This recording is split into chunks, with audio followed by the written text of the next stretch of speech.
अस्सलाम वालेकुम। Welcome back to my YouTube channel. तो कैसे हैं आप सब लोग? उम्मीद करती हूँ कि आप सब खैरियत से होंगे। आज की वीडियो बहुत ही डिफरेंट है। मैं इसमें आपके साथ कटिंग और स्टिचिंग तो शेयर नहीं करूँगी, लेकिन बहुत इंपॉर्टेंट है कटिंग और स्टिचिंग के हवाले से।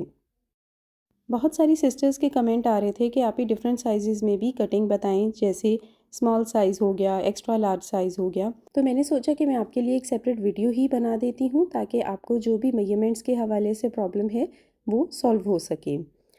तो अपने ट्राउज़र से किस तरीके से आपने मेजरमेंट्स लेनी है वो मैं आपको बताऊंगी। तो उसके लिए आपने ले लेना है एक ट्राउज़र और इंचेस टेप और एक नोट पैड आपके पास होना चाहिए, जिसके के ऊपर के हम सारी मेजरमेंट्स नोट करेंगे, एंड ऑफ कोर्स एक पेंसिल। तो अच्छा, ट्राउज़र आपने क्या कौन सा लेना है? ट्राउज़र आपने वो लेना है जो आपको बिल्कुल परफेक्ट फिट आता है, ठीक है ना? आपने ट्राउज़र पहना, आपको उसकी फ़िटिंग बहुत अच्छी लग रही है और अब आप चाहते हैं कि आप जो भी नेक्स्ट ट्राउज़र सिएँ वो इसी फ़िटिंग में आए, तो आपने वो वाला ट्राउज़र लेना है। समझ आ गई? ठीक है ना? मेरे पास ये सफ़ायर का ट्राउज़र है मीडियम साइज़ में। मुझे इसकी फ़िटिंग बहुत अच्छी लगी, बिल्कुल परफेक्ट फ़िटिंग लगी मुझे अपने हवाले से। तो इसलिए मैंने ये ले लिया और अब मैं इससे आपको मेजरमेंट्स लेना बताऊंगी कि आपने किस तरीके से अपने ट्राउज़र से मेजरमेंट लेनी है, ताकि जब आप अपना स्टिचिंग करें तो आपको मेजरमेंट्स में कोई भी प्रॉब्लम ना हो। ठीक हो गया? चलें, तो ट्राउज़र की हमने सबसे पहले लेनी होती है लेंथ। ठीक, तो जो ट्राउज़र की लेंथ होती है वो हम ट्राउज़र के बाहर से लेते हैं। जो बाहर की सिलाई होती है ना ट्राउज़र की, वहाँ से हम मेजर करते हैं। इसको अंदर से मेजर नहीं करते, क्योंकि इसका फ्रंट और बैक हाई लो होता है, तो इस वजह से लेंथ में प्रॉब्लम आती है। तो यहाँ आपने बाहर से इसको मेजर करना है। अच्छा, ये 35 इंचेस है, लेकिन मैं जो लेंथ पहनती हूँ वो 36 इंचेस रखती हूँ नॉर्मली। तो लेकिन यहाँ पे चलो आपको दिखाने के लिए मैं इसको 35 ही लिख दूँगी। सही है, तो 35 इसकी लेंथ हो गई। इसके अंदर हमने 2 इंचेस एक्स्ट्रा रखना होता है इसके नेफे के लिए, क्योंकि हमने नेफा फोल्ड भी करना है ना इलास्टिक के लिए, तो 2 इंच हम एक्स्ट्रा रखते हैं। इसके बाद हमने जो एक और मार्जिन रखना होता है वो 3 इंचेस का रखना है, नीचे से पंचा फोल्डिंग करने के लिए।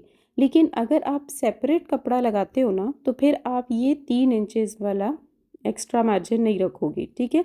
सिर्फ फिर आप ऊपर से 2 इंचेस ही एक्स्ट्रा रखोगे।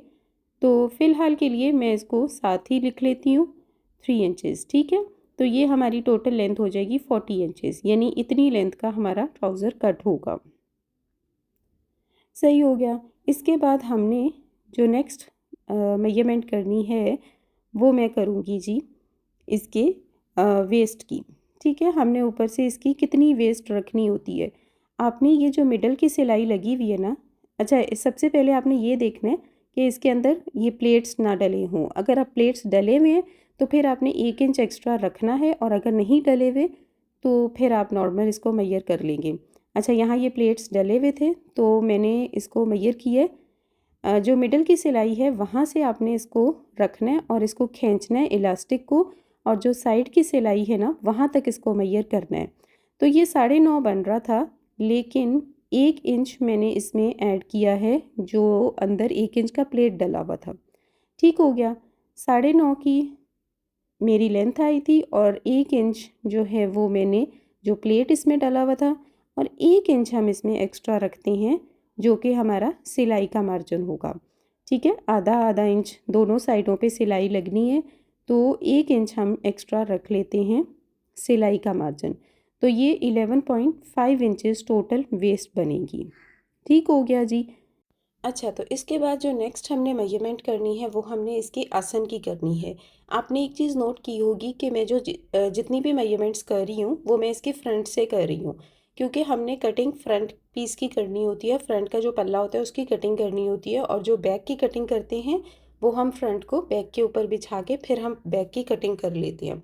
तो मैंने इसके आसन को मेजर कर लिया। ऊपर से जो 2 इंच जो फोल्डिंग है ना नेफे की, वो हम इसमें आसन में नहीं लेंगे, क्योंकि वो हमने लेंथ में ले ली थी।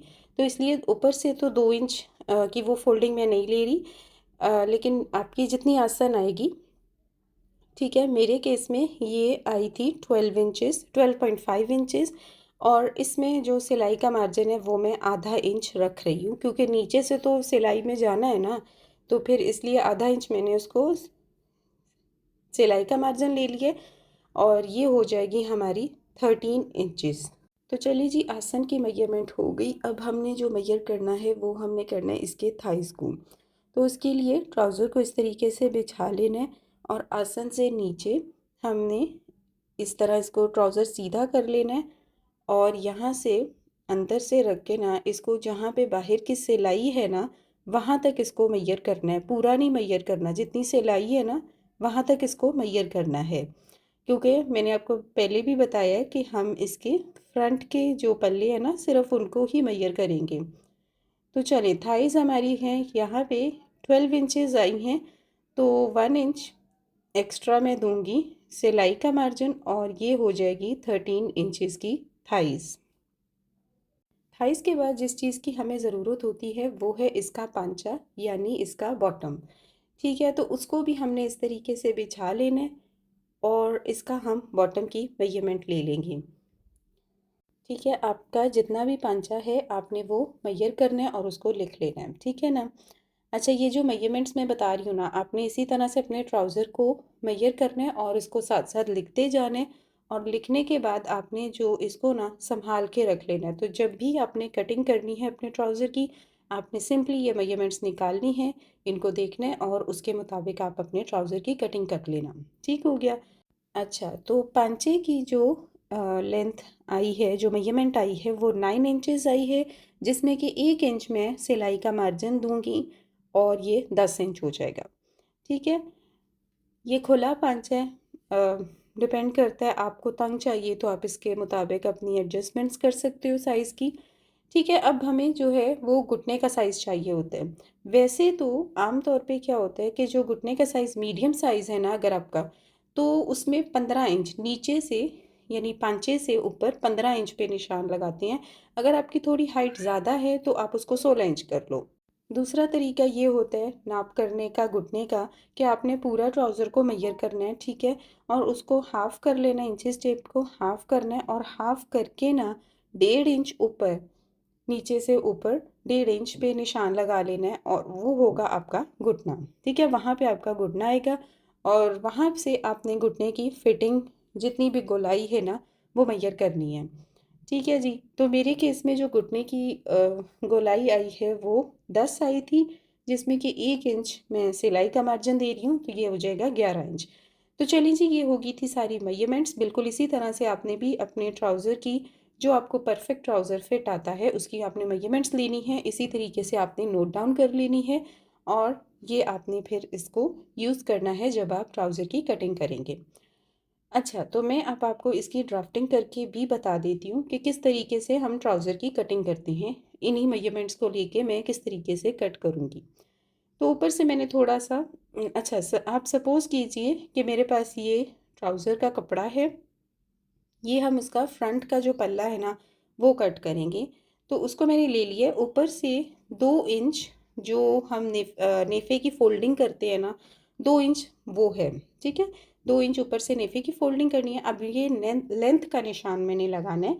तो लेंथ का निशान, जहाँ से नेफ़े की फ़ोल्डिंग हुई है वहाँ से नीचे तक जितनी आपकी लेंथ होगी आपने उसका निशान लगा लेना है। और नीचे से जो हमने फ़ोल्डिंग देनी है, पांचे की फ़ोल्डिंग देनी है, वो एक्स्ट्रा मार्जिन हम वो रखेंगे। अब हमें इसकी वेस्ट जो है उसका निशान लगाना होता है। तो वेस्ट, जितनी भी आपने वेस्ट लिखी है, जितनी आपने मैयर की है, जितनी भी आपकी वेस्ट आई है, उसको आपने यहाँ पे निशान लगा लेना है। अब नीचे कितनी होगी, जितनी आपने ऊपर से रखी है उतनी ही नीचे। अच्छा, मैं इस तरह से लाइन पहले लगा लूँगी सीधी।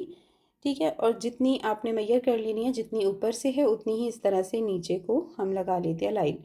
सही है, अब यहाँ से जो होता है 2 इंच हम ना ऊपर हमने रखना होता है। वैसे जो हमने थाइज़ है ना, ये थाइज़ से भी आप ये वाली मेजरमेंट कर लेते हो, लेकिन यहाँ पे 2 इंच आगे हम निशान लगाते हैं और इसकी गोलाई कर देते हैं।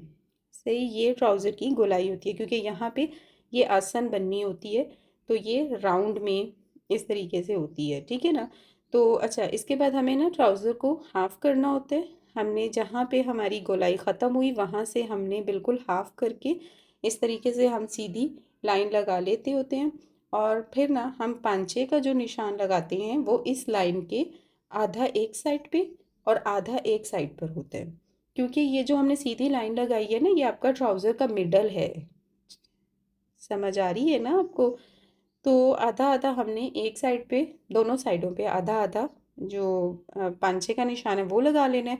और जो बॉटम हमने सॉरी जो हमने घुटने का निशान जो हमने मैयर किया हुआ है ना, वो भी हमने आधा आधा दोनों साइडों पे लगा लेना है। ठीक है, घुटना कहाँ पे निशान लगेगा ये आपको मैं पहले बता चुकी हूँ।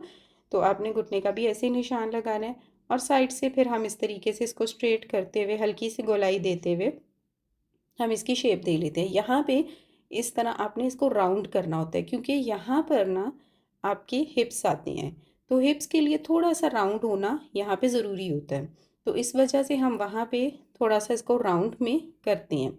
और नीचे से जो पंचे की फोल्डिंग है, इसको मैंने थोड़ा तिरछा कर दिया है, ताकि जब हम इसकी फोल्डिंग करें तो उसमें हमें प्रॉब्लम ना आए। अब ये इसी तरह ये हो गया फ्रंट का। सही है, ये फ्रंट के निशान लगे हैं। अब हमने बैक के निशान लगाने होते हैं, तो बैक के निशानों के लिए सिंपली हम क्या करते हैं कि ऊपर से 2 इंच हम एक्स्ट्रा छोड़ते हैं बैक का, और जो आसन वाली साइड है ना, वहाँ पे भी 2 इंच हम लोग एक्स्ट्रा आगे करके निशान लगा लेते हैं। और जहाँ पे हमारी आसन फ्रंट की लगी है ना, उससे कोई तकरीबन आधा इंच नीचे निशान लाइन लगा के ना, तो फिर हम आसन की गोलाई देते हैं, क्योंकि हमें यहाँ पे ये राउंड होना होता है ना। सही है। अच्छा, बैक की आसन जो है ना, वो फ्रंट की आसन से बड़ी होती है, क्योंकि इसमें फिर आपको ना बैठने में खिंचाव नहीं आता। जब आप बैठते हो तो उसमें फिर खिंचाव नहीं आता, तो इस वजह से हम बैक की आसन थोड़ी बड़ी रखते हैं। इसी तरह नीचे से भी हम निशान लगा के, तो 2 इंच बड़ा करके, जिस तरह से फ्रंट की कटिंग हुई है इसी तरह बैक की कर लेते हैं। तो चलिए जी, होपफुली कि आपको समझ आ गई होगी ये सारी वीडियो और ये सारी जो मेजरमेंट्स मैंने आपको बताई हैं। अगर कुछ आपको क्वेश्चंस हैं तो आप मुझसे कमेंट में पूछ सकते हैं। वीडियो को लाइक, शेयर और सब्सक्राइब ज़रूर कर दीजिएगा।